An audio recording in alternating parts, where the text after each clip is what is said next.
If your tractor is having a problem idling, it may be due to stale fuel. Make sure the fuel is good, clean, and not older than 30 days. The fuel should also have a minimum octane rating of 87. The engine needs to be warm for it to idle properly. Engage the choke while starting the engine.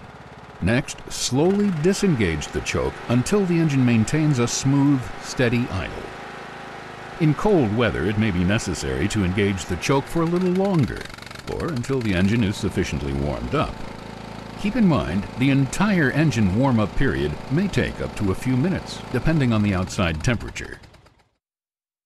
Your tractor may not idle properly if a spark plug is fouled or dirty. To check the spark plug, remove the hood by first disconnecting the light connection and then gently lifting the hood off its hinge.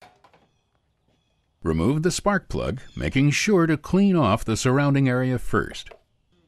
Inspect the plug in order to ensure that it is indeed the recommended plug for your tractor.